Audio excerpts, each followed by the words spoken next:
Paz, povo querido, tudo bem? Vamos começar mais um CRI, por isso falei. O Senhor me deu uma palavra bem pontual sempre, né? Para os dias de hoje, glórias a Deus.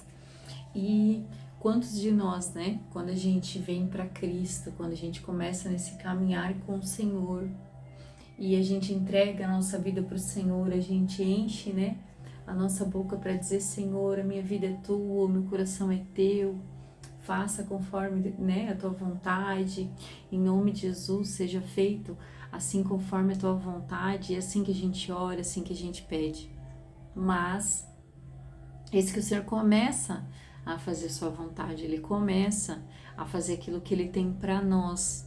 E na hora que Ele começa a desconstruir, para reconstruir, para restaurar, para fazer novo de novo, o que acontece? Nossa, a gente fica um caos na nossa vida, a gente entra em desespero, a gente perde pessoas que a gente achou que nunca mais viveria sem, a gente perde relações, amizades que a gente achou que durariam para a vida e de repente as pessoas se afastam de nós, nossos amigos, e a nossa família começa a ser resistente, cada vez mais afastada de nós.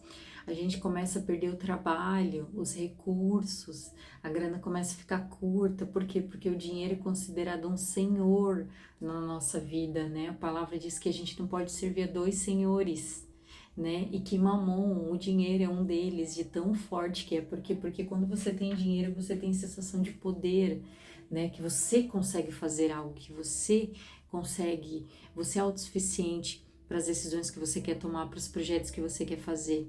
Então o Senhor remove com gosto essa segurança da nossa vida. Para quê? Para que a gente fique num lugar mais profundo de dependência do Pai. E num lugar profundo, num rio profundo, num mar profundo, a gente não tem onde se segurar, a gente não tem onde se apoiar, a gente fica totalmente vulnerável, né? Essa é a palavra do momento, vulnerável.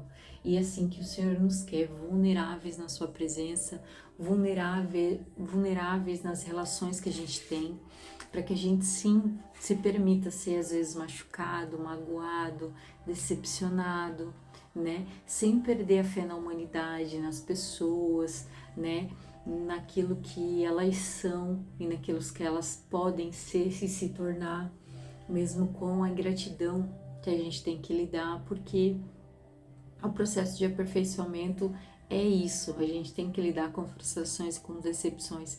Por isso que você, pai, que só diz sim para tudo que seu filho quer, que não disciplina o seu filho como deveria, não corrige como deveria, não faz o papel de educação, que é difícil em casa, o seu filho já vai crescer frustrado, já vai crescer com dificuldades de lidar com a vida, porque ele não sabe lidar com a decepção e com a frustração, porque em casa ele sempre esteve numa bolha onde todos só fazem o que ele quer do jeito que ele quer.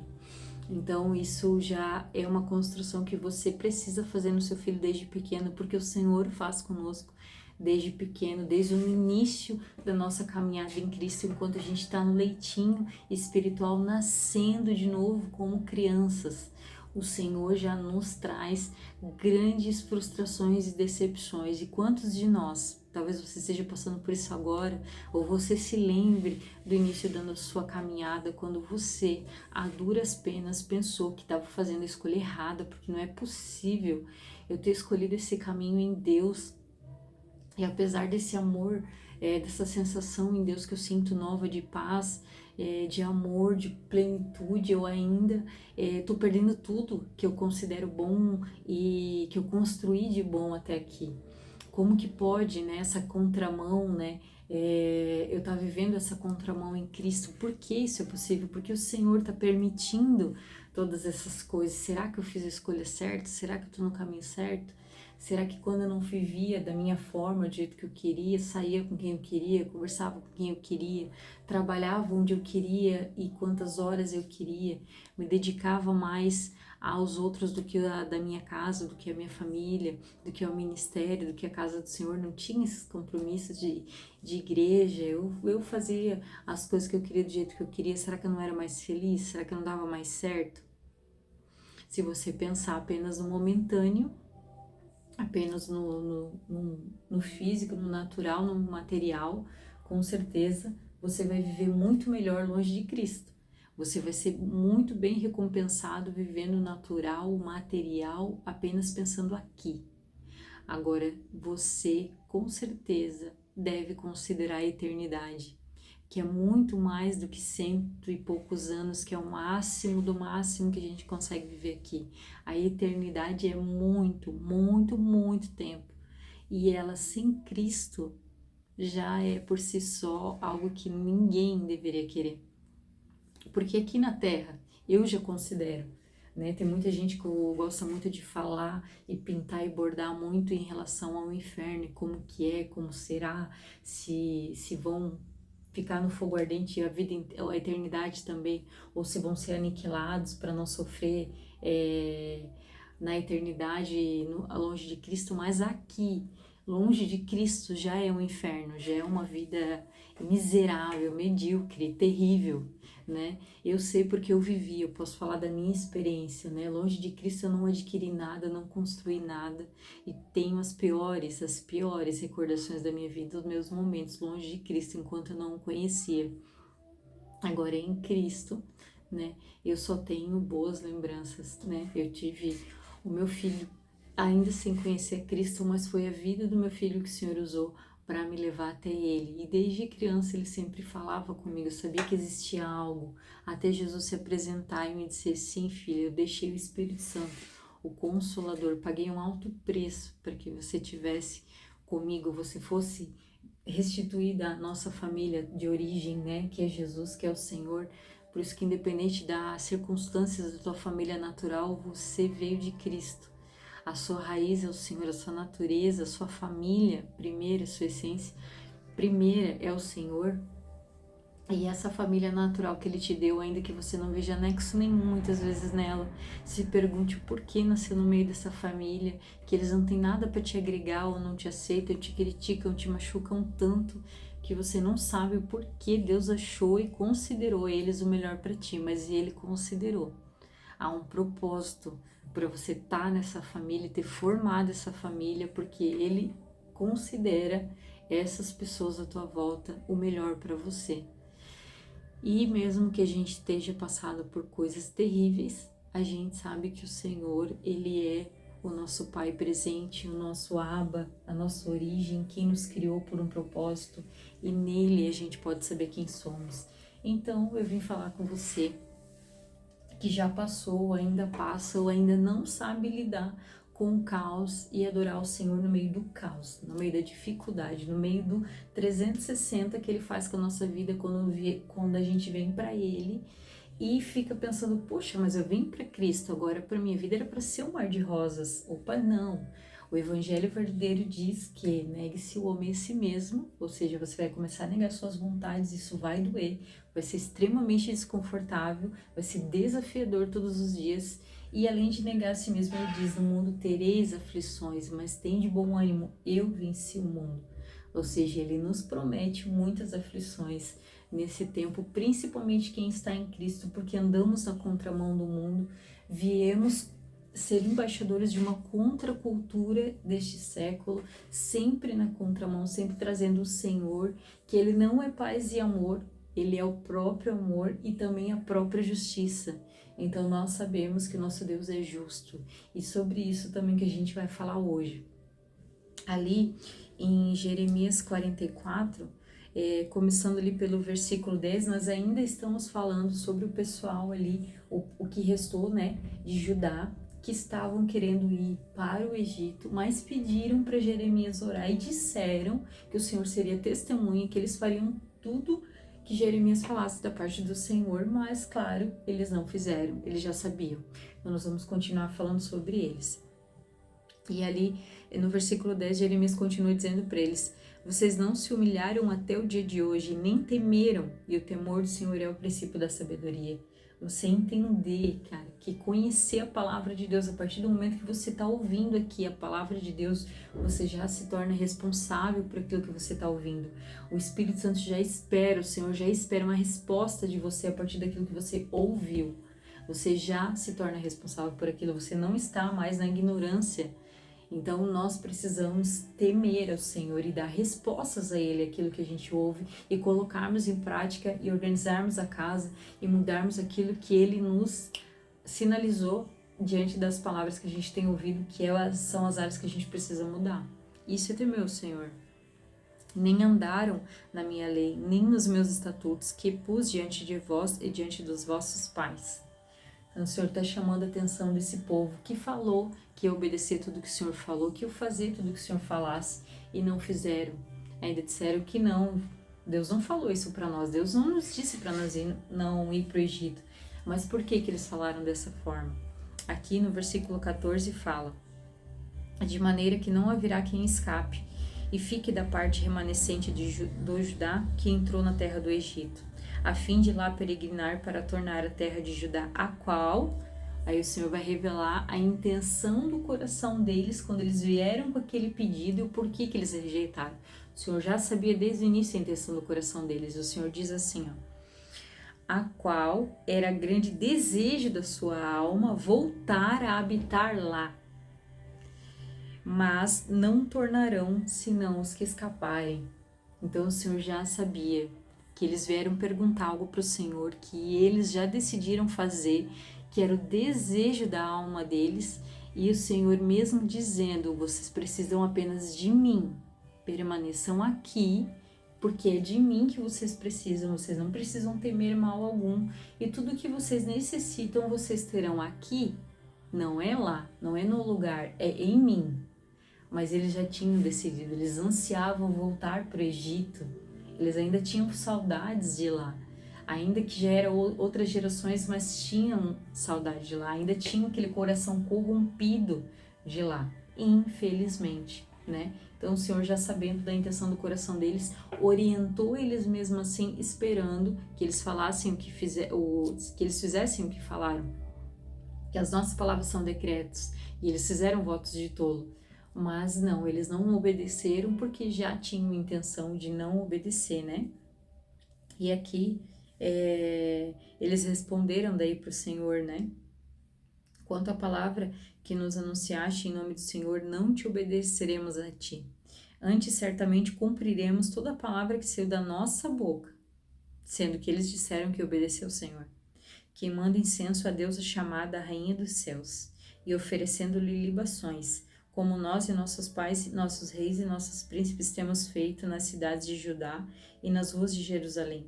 E tivemos então fartura de pão e andávamos alegres e não vimos mal algum. Ou seja, eles ainda, além de não fazer o que falaram, ainda tiveram a coragem de dizer para o Senhor que eles iam permanecer na idolatria, porque no tempo da idolatria sim que era bom. A gente tinha fartura, a gente era alegre, a gente não tinha falta de nada, a gente vivia bem. Ou seja, quantos de nós viemos para Cristo e ainda temos saudades daquele tempo longe do Senhor? O tempo que a gente fazia o que queria, o tempo da autossuficiência, o tempo da idolatria, porque idolatria não é só a Maria, não, a idolatria não é só um santo de barro, idolatria é tudo aquilo que você coloca no lugar do Senhor, ou seja, os teus desejos, porque ali o viver alegre, com certeza ele está falando da alegria promíscua, quando você está satisfazendo os desejos da alma, buscando prazeres da carne, dinheiro, bebidas, vícios, né, satisfazer os teus vícios, as tuas vontades, os teus impulsos, né, que teoricamente ali de forma momentânea te parece bom, mas todos, sem exceção, todos nós Depois que a gente faz essas coisas, sempre nos vem o nojo, o arrependimento, o se sentir mal, o mal-estar no outro dia, o nosso corpo destruído, a vergonha. Não tem para todos nós, mas não no momentâneo nos consideramos bem. E por que viemos para Cristo? Porque não consideramos mais isso um lugar para nós e sabemos que em Cristo nós provamos outra coisa. Mas quando estamos em Cristo e Deus está removendo tudo aquilo que não nos pertence, nunca foi nosso e nos separa dele, nós ficamos de que forma? Em vez de, com entendimento, confiar que Deus é um pai que sabe o que é melhor para nós, o que a gente faz? Ai, que saudade da cebola. Ai, que saudade do tempo que eu ia e vinha. Ai, por que eu não posso voltar a ter meus contatinhos? Por que eu não posso voltar a dar os meus rolês? Que mal tem? Por que eu tenho que ir sempre para a igreja? Por que eu tenho que ficar fazendo devocional e lendo e obedecendo e fazendo essas coisas? A minha vida tá desmoronando, tá tudo dando errado. Isso aí não tá me levando a lugar nenhum. Momentâneo. A gente tem que ter foco no que é eterno. Quando você aceita Cristo, você ativa o seu espírito é vivificado através do Espírito Santo que passa a habitar em você. E quem governa agora é o Espírito. A alma se submete ao Espírito, o corpo se submete ao Espírito. E você, como ser espiritual, você começa a pensar e a ter a sua vida regida pelo que é eterno, pelo que está na palavra do Senhor, pelas promessas que Ele tem para ti, e grandes, e imensas, e tremendas coisas grandiosas você vai viver nele aqui, mas sim, diante de dificuldades, diante de processos dolorosos, mas você vai viver grandes coisas no Senhor, e aquele sentimento de pertencimento, de plenitude, de paz sobre um caos, sobre uma dificuldade a qual você achou que nunca poderia suportar, você só vive em Cristo. E não pense que lá fora, se você volta para trás, lá você não vai ter sofrimento porque você está fazendo o que quer, está se satisfazendo com coisinhas momentâneas. Não, você vai passar pior ainda, porque você vai continuar passando dificuldades, mas agora sem Cristo, sem o Espírito Santo, e isso é ainda pior. Isso já é um inferno na terra para mim, ao meu ver. Não é uma doutrina, é minha opinião. A vida sem Cristo em si, ela já é um inferno. Ela já é nojenta, ela já é insuportável, entende? Então, em Cristo não, a gente pode e vive grandes coisas, mas a gente tem essa visão aqui, ó. Eu não vou sair desse lugar porque aqui eu tenho fartura de tudo. Eu ando alegre, eu não vivo mal algum. E a gente sabe que vive sim. Só que como todo término de relacionamento, quando você quer terminar, você só vê a parte ruim da pessoa, assim como você só vê a parte ruim de estar em Cristo por causa das dificuldades, daquilo que o Senhor está restaurando e transformando. E depois que você termina e vai pro pé na jaca, você começa o quê? Lembrar da parte boa e começa a ter saudade e desejaria não ter feito aquilo ali. E é a mesma coisa, só que quando você sai dos caminhos do Senhor, você começa a ficar 7 vezes pior, você vai para lugares muito piores do que quando você ainda não o conhecia. Então não vale a pena em nenhum sentido, vale a pena permanecermos no Senhor, porque no Senhor é muito diferente todas as coisas.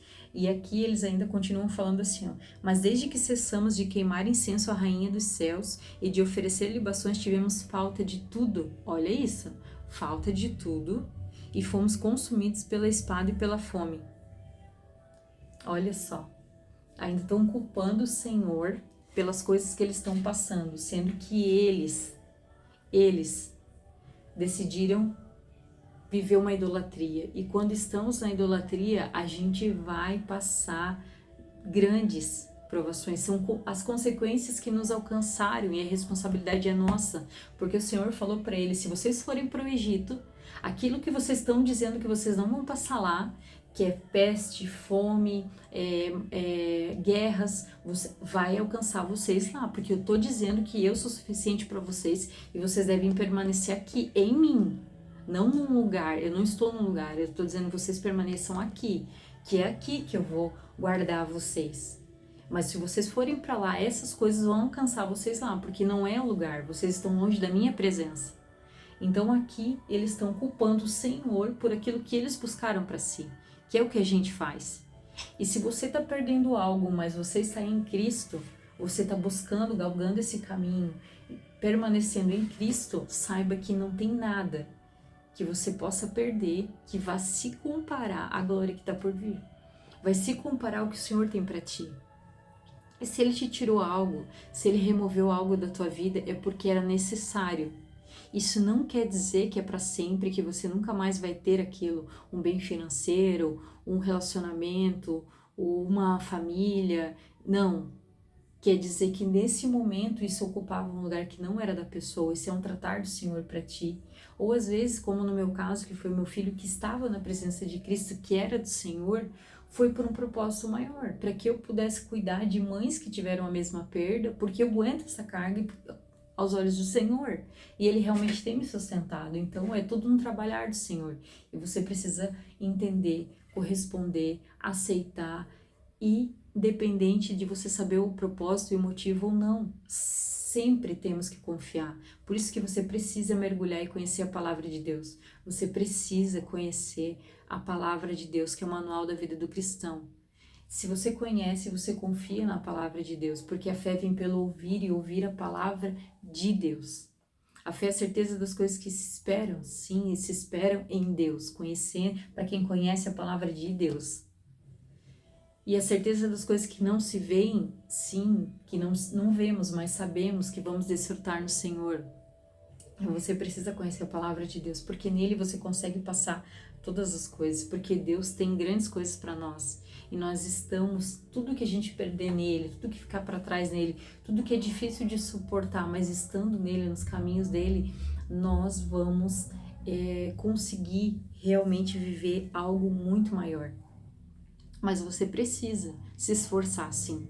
Você precisa buscar esse suporte nele, você precisa permanecer e perseverar nele. Não é fácil ser cristão, não é para qualquer um mesmo, mas é para todos aqueles que querem. Por quê? Porque a gente é só para quem consegue, só para quem bonzão, não. É para quem é tão miserável que precisa do Espírito Santo para tudo. E só consegue sobreviver, viver, conviver, nascer, passar o seu dia, fazer, ir trabalhar e fazer suas coisas na dependência do Espírito Santo. São para os vulneráveis, são para os dependentes do Espírito Santo. Amém? Nós não somos melhores que ninguém, mas essa vida não é uma vida de autossuficiência, de eu faço o que eu quero, de eu escolho onde eu vou, de eu decido, eu quero, não. É vida de quem entrega-se totalmente ao Senhor na dependência e aceita o que Ele traz para nós. Não faz como eles, fala que quer a palavra de Deus, que busca a palavra de Deus, mas quer apenas aquilo que Deus diga amém para aquilo que a pessoa quer. Que é essa hipocrisia que a gente olha hoje. Não, eu busco a palavra de Deus, eu vivo na presença de Deus e Deus governa a minha vida. Mas a gente, quando conversa com a pessoa e escuta as decisões que ela tem tomado, as escolhas que ela tem feito, sabe que são dela, não está na palavra de Deus. Então que a gente possa realmente ser dependente, vulneráveis e viver a dependência do Senhor. Viver realmente em paz, buscando mesmo em meio ao caos, mesmo que ele remova todas as estruturas que a gente considerava permanentes e necessárias para a nossa vida, mas que agora a gente entenda e leve para a vida que tudo aquilo que a gente precisa é somente Ele, que foi o que o Senhor tentou falar para aquele povo, os que restaram de Judá, mas eles foram atrás de um ambiente, de um lugar, de pessoas, e nós só precisamos dele. Amém?